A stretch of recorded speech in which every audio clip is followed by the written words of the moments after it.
उससे पहले कि प्रार्थना कैसे की जाए, मैं आपको बता रहा हूं प्रार्थना कहां से की जाए। हालेलुया।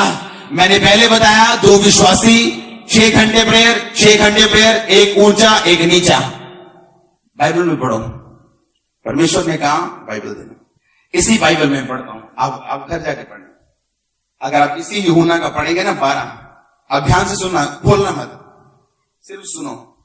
12 के 21 में लिखा उन्होंने गलील के बैसदा के रहने वाले फिलिप्पुस के पास आकर विनती की, श्रीमान हम यीशु से भेंट करना चाहते हैं। फिलिप्पुस ने आकर अंद्रियास से कहा आमीन। क्यों? मैं मान लो बाहर से भेंट करने आया हूं यीशु मसीह से, और मुझे 2 चेले, एक चेला मिला। मैंने कहा फिलिप्पुस मुझे यीशु से मिलना है। फिलिप्पुस अंद्रियास से बात करने गया। क्यों? ये डायरेक्ट नहीं बात कर, परमेश्वर मिला सकता मेरे को? कुछ चेले आपको डायरेक्ट नहीं मिला सकते, आप समझे नहीं मेरी बात को। उसको अंद्रियास की जरूरत पड़ी, उसने अंद्रियास से बात की। अंद्रियास और ये इकट्ठे मुझे यीशु मसीह के पास ले गए। यीशु मसीह के पास 3 चेले रहते थे, पतरस, याकूब और यूहन्ना। ये सबसे करीब थे। मुर्दा जिलाना है, बाकी 9 बाहर, ये 3 साथ। परमेश्वर पहाड़ पे अपने रूप को चेंज कर रहे हैं, बाकी 9 नीचे, ये 3 साथ। ऐसा क्यों? परमेश्वर पक्षपात नहीं करता, पर आप किस नॉलेज के प्लेटफॉर्म से परमेश्वर के सामने जा रहे हैं। पहले मैं आपको सीधा ये बात नहीं बताना चाहता हूं कि प्रार्थना कैसे की जाए, मैं आपको ये बताना चाहता हूं आपकी किस जिंदगी की प्लेटफॉर्म से वो प्रेयर की जाए। इसलिए मैंने आपको पहले बताया कि आपकी लाइफ में किसी पास्टर की बुराई नहीं होनी चाहिए, चाहे आप जिस मर्जी छोटी से छोटी चर्च से निकले, उस पास्टर की भी नहीं। हालेलुया। कितने मेरी बातों को समझ रहे हैं? आज आपकी जब लाइफ ऐसी हो जाती है कि आप संडे और वीरवार आप इसलिए आते हैं कि आपकी लाइफ चेंज हो, आपको वचन का पता चले, आप गहराई में जाएं, उसके बाद आप प्रार्थना करना जरूरी है। लेकिन प्रार्थना से पहले जिंदगी होना जरूरी है। कितने मेरी बातों को समझ रहे हैं? जब आप इस बात को समझ गए कि हाँ मेरी लाइफ में इतनी प्रेयर होनी चाहिए, और जब आप गैर भाषा में प्रेयर करते हैं, फिर आत्मा आपको झिलाता है, फिर आप अपनी भाषा में प्रेयर करते हैं, फिर आप खत्म हो जाती प्रेयर, फिर आप गैर भाषा में जाते हैं, फिर वर्शिप में जाते हैं, फिर आत्मा आपको बताता है, वो प्रेयर सबसे कामयाब प्रेयर होगी आपकी जिंदगी में। ना कि वो जो आप रट्टे लगा के प्रेयर मारते हैं परमेश्वर के सामने, राशन लिस्ट की तरह परमेश्वर के सामने प्रेयर लेके जाते हैं। वो प्रेयर इतनी रिजल्ट लेके आएगी जितनी ये प्रार्थना रिजल्ट लेके आएगी। हालेलुया।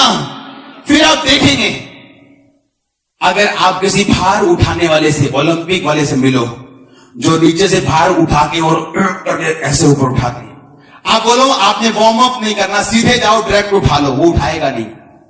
और दूसरी बात, उससे उठाया भी नहीं जाएगा, हाँ या ना। उसी तरह कुछ केस ऐसे हैं, दुष्ट आत्माएं ऐसी हैं, कुछ चीजें आत्मिक ऐसी हैं जिन्हें आप डायरेक्ट आधे घंटे में हमला नहीं कर सकते। प्रार्थना में जाऊं गहरा के ना जाऊं, कुछ चीजें ऐसी जिनमें आप डायरेक्ट हमला नहीं कर सकते। नानी की लाइफ में मैरिटल प्रॉब्लम, मैरिज की प्रॉब्लम, पति के साथ बनी नहीं, मम्मी नहीं बनी, अब लड़की की बारी है, उसकी लाइफ में वही चल रहा है। ये क्या है? ये श्राप है, ये कर्स है। आप इसे आधे घंटे की प्रार्थना में सॉर्ट आउट नहीं कर सकते। दादा फेल, पापा फेल, अब वही लड़का फेल। कारण क्या है? आत्मिक कुछ ऐसे कारण जिसे आप 2 घंटे की प्रार्थना में या 3-4 लाख की कमेटियां उठाकर और काम में डाल के सॉर्ट आउट नहीं कर सकते। कितने मेरी बातों को समझ रहे हैं? उसके लिए आपको प्रेयर में जाना पड़ेगा, और वो प्रेयर जो मैं आपको बता रहा हूं, जब तक आप शैतान पे गुस्सा नहीं करोगे, वो बैठा रहेगा कुंडलियां मार के। मैं आपको बता रहा हूं, वो बैठा रहेगा। आप कंफर्टेबल हो, वो भी कंफर्टेबल है। कितने आज इन बातों को समझ रहे हैं? आपको स्पिरिट में जाना, जब आपको 1 घंटा 1.5 घंटा प्रार्थना में हो जाए, आप फील करेंगे आपकी बॉडी टूट रही है, पर आपकी स्पिरिट जाग चुकी है।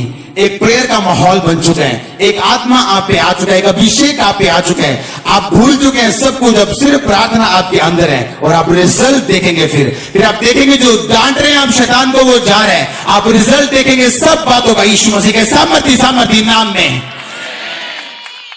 आज प्रैक्टिकली समझ आ रहा है कि नहीं आ रहा कि प्रार्थना होनी चाहिए, पर उससे पहले आपकी जिंदगी भी सही होनी चाहिए। किस नॉलेज के प्लेटफॉर्म से आप ऑपरेट कर रहे हैं, ये मायने रखता है, ये मायने रखता है। आप चाहते हो ज्यादा मेहनत करके थोड़ा रिजल्ट लेना, तो कुछ भी करो, किसी के खिलाफ बोलो, कुछ भी खाओ, कुछ भी पियो, कहीं भी जाओ। लोग मनाते हैं हैलोवीन पार्टी, हैलोवीन बोलते हैं, क्या बोलते हैं, उसमें भूतों के जैसे शक्लें लगा के लोग डराते हैं, उसे मनाते हैं। एक्चुअली शैतान उनके अंदर ऐसी बातें डाल रहा है, अगर वो प्रेयर में बैठ जाएंगे तभी भी निकलेंगे नहीं वो, और बाद में बोलेंगे मेरा काका बड़ा शैतान है जी, पढ़दा नहीं, साड़ी कुड़ी देखो 14 साल की बिगड़ दी जाती है। आप खुद ही तो बोल रहे थे हैलोवीन पार्टी में उसको तमगा देके, उसके दांत बना के, अब जो वैसा व्यवहार कर रही है, अब क्या प्रॉब्लम है आपको? खुद ही तो डाला है आपने उसको उसके बीच में। हालेलुया। अलग रहना है कि नहीं रहना है? रिजल्ट आप अलग लोगे यीशु मसीह के सामर्थ्य नाम में।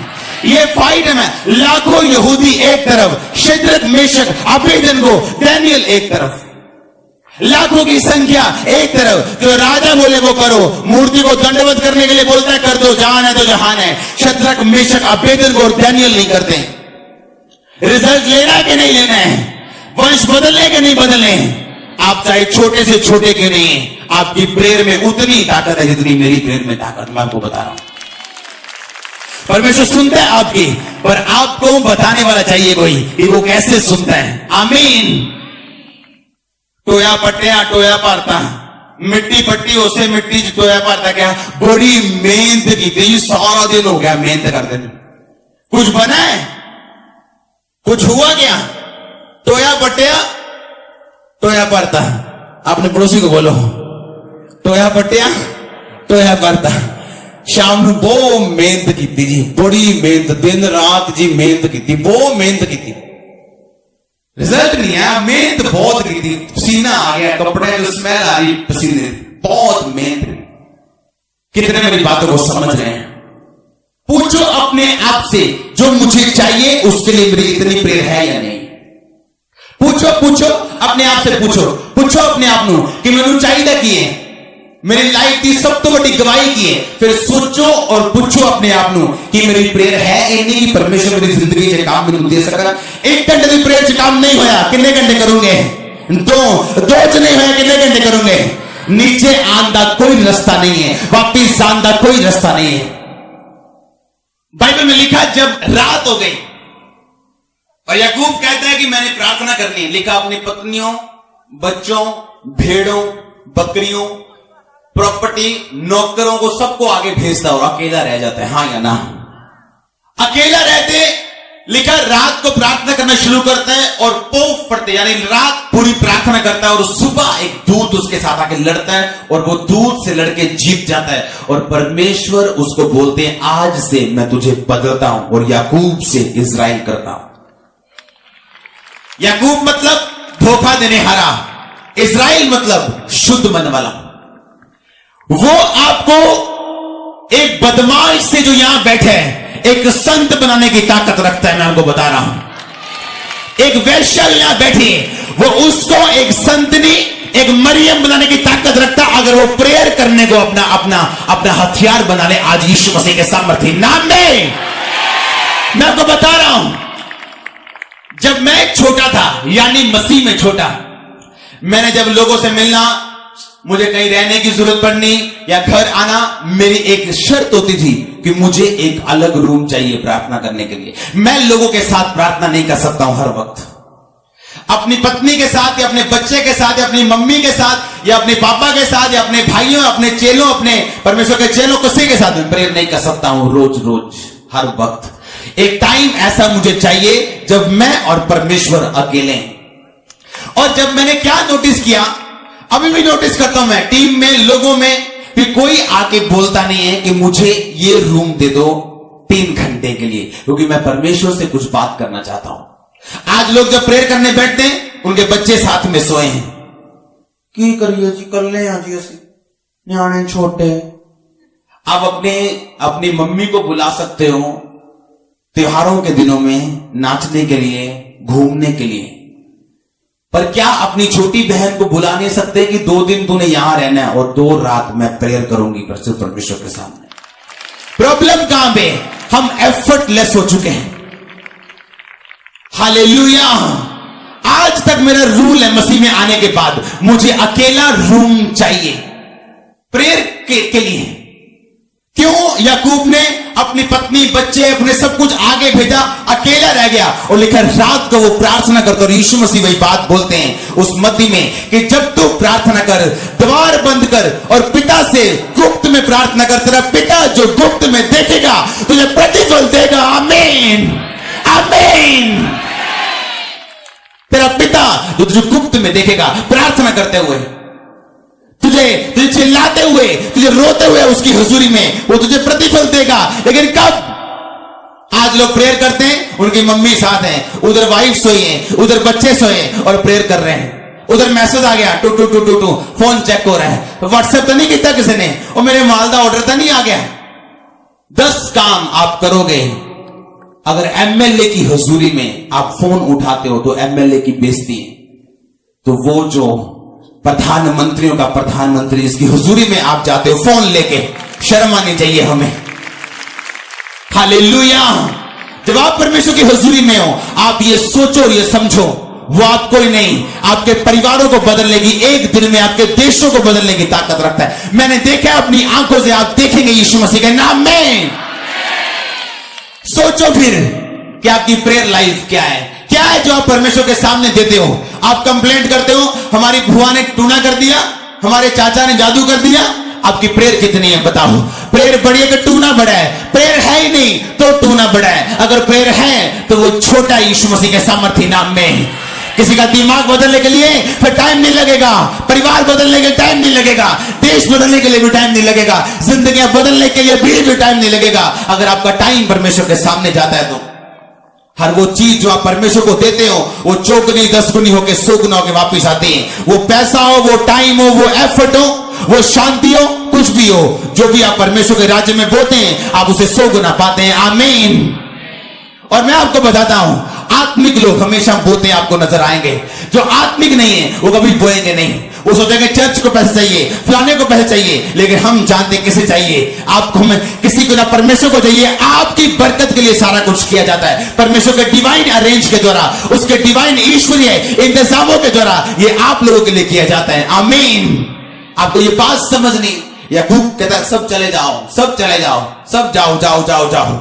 इस नदी के इस पार अकेला है, कोई नहीं है, प्रार्थना करता है रात रात रात। दूत आता है, उससे लड़ता है और दूत उससे जीत नहीं पाता। No disturbance in prayer. Hallelujah. कोई डिस्टर्बेंस नहीं प्रार्थना करने के लिए, कोई रिश्तेदार नहीं, कोई अपना कोई पराया नहीं। Prayer time in prayer time. आज लोग प्रेयर कर रहे हैं, मोबाइल कैंसर बन चुका कई लोगों के लिए। हर 5 मिनट बाद उन्हें मोबाइल चेक करना है। अगर आपको पता है कि वो सैमसंग का ऊंचा मोबाइल आपको ब्लू फिल्म देखने के लिए मजबूर कर सकता है, उसे आज ही बेच के नोकिया ले लो 1000 रुपए वाला। मत यूज करो ऐसी चीजें। आमीन। अगर आपको पता है तो, अगर आप वीक है तो लिखा व्यभिचार से भागो। यूसुफ ने उसको काउंसलिंग नहीं दी। नहीं नहीं मैं तेनू दसदा, तू भैन मैं तेन वचन दसदा। नहीं भैन ऐ नहीं उससे भैन ना फिर 2 बच्चे होंगे लोगों। हाँ या ना? क्या जरूरत है काउंसलिंग करने की अपने बॉयफ्रेंड की, अपनी गर्लफ्रेंड की, जैसे आप नहीं चाहते हो? भाग जाओ वहां से। हालेलुया। क्या जरूरत है काउंसलिंग करने की उसकी? नहीं और बच जाए जी, मस्जिद आ जाए। दुनिया बचाने वाली पड़ी है, 80% लोग इंडिया के बचाने वाले पड़े हैं। आपको वो नजर नहीं आते, वो एक नजर आता है आपको। कब तक धोखा देंगे अपने आप को हम? कब तक? आमीन। लिखा वो सबको आगे भेजता है, अकेला रहता है और प्रेयर्स करता है, प्रार्थना करता है रात रात रात। और लिखा दूत आता है, उससे लड़ता है और जीत नहीं पाता। दूत ने कहा तू परमेश्वर से लड़ा और जीता। आप जीत सकते हो लड़के परमेश्वर से। वो लड़ाई वचन से होनी चाहिए, ना कि इमोशनल। कितने मेरी बात को समझ रहे हैं? परमेश्वर से जीत नहीं पाए, वो जीता। जीतने का मतलब वो प्रेयर्स में था, वो प्रार्थना में था। हिचकिया ने प्रेयर की, मैं मरना नहीं चाहता हूं, मैं ऊपर नहीं आ रहा हूं परमेश्वर। परमेश्वर ने कहा ठीक है, मैं 15 साल तेरी उम्र को बढ़ाता हूं। आप परमेश्वर को नहीं जानते हैं, जो उसको जानते हैं वो समझते मैं आपको क्या कह रहा हूं। हालेलुया। नाइट किसकी? कौन व्यक्ति ऐसा जो अकेला प्रेयर करता है और उसके आसपास और कोई नहीं? और आप क्या समझते हैं प्रार्थना करना आसान है? शैतान आपको आसानी से कमरे दे देगा, आपको इजाजत दे देगा प्रार्थना करने की? प्रेयर इस दुनिया की सबसे स्ट्रॉन्गेस्ट पावर है। यह परमाणु बम से भी बड़ा बम है, मैं आपको बता रहा हूं। आप समझे नहीं, आप समझे नहीं। मैंने कहा परमाणु बम से बड़ा बम है अगर आप इसे इस्तेमाल करना जानते हैं तो। हालेलुया। पर कौन से प्लेटफॉर्म से? नॉलेज के प्लेटफॉर्म से, अज्ञानता के प्लेटफॉर्म से प्रार्थना रिजल्ट नहीं लेके आती। जब एक इंसान बोलता है, जब एक इंसान अलग रहता है, वो गलत नहीं बोलता, गलत देखता नहीं और वो अपने हिसाब में रहता है, एक टाइम आता है जब उस प्लेटफॉर्म से वो प्रार्थना करना शुरू करता है, वो रिजल्ट लेके आता है। हालेलुया। जाऊं गहरे में या ना जाऊं? जा तो नहीं हो गया आपके लिए? कितने मेरी बातों को समझे? प्रेयर कैसे करनी चाहिए? प्रेयर किस ग्राउंड से करनी चाहिए? किस दिल से करनी चाहिए? और प्रेयर कैसे करनी चाहिए परमेश्वर के सामने? टाइम रखो अलग प्रार्थना करने का। टाइम रखो जब अलग है, अकेले हैं परमेश्वर के सामने। वहां परिवार का हिसाब होना है कि अकेले का?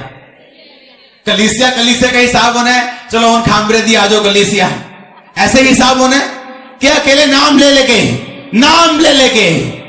ले लेके अंकुर ये वो आ जाओ, एक एक करके हिसाब लेना परमेश्वर ने और फिर बताना है कि हम वफादार हैं या नहीं। आमीन।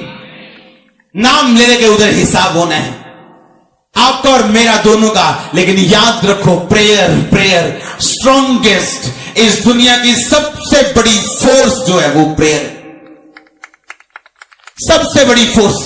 आप कुछ भी कर सकते हैं प्रेयर से। यीशु मसीह ने 12 चेले कब चुने ये बताओ? फुल नाइट प्रेयर करने के बाद उसने 12 चेले चुने। ऐसा क्यों हुआ बताओ ये बात? बाइबल में लिखा वो मनुष्य का पुत्र था। कौन था? जबकि वो परमेश्वर था, लेकिन बाइबल में उसे मनुष्य का पुत्र भी कहते हैं। आप जानते हैं क्यों? लिखा वो मार्ग का थका हुआ एक कुएं के पास बैठ गया। कौन मार्ग का थका हुआ? कौन? यीशु मसीह। कौन? बाइबल कहती है यीशु मसीह नाव में सो रहे थे। हां या ना? पर बाइबल में तो लिखा परमेश्वर कभी भुलाता नहीं, कभी सोता नहीं। लिखा कि नहीं लिखा? परमेश्वर सोता है कभी? उसे उबासियां आती हैं, वो सुस्ताता है कभी? 5 मिनट की झपकी लेता है कभी? पर बाइबल में लिखा यीशु मसीह नाव पे सो रहे थे। तो क्या परमेश्वर सो सकता है?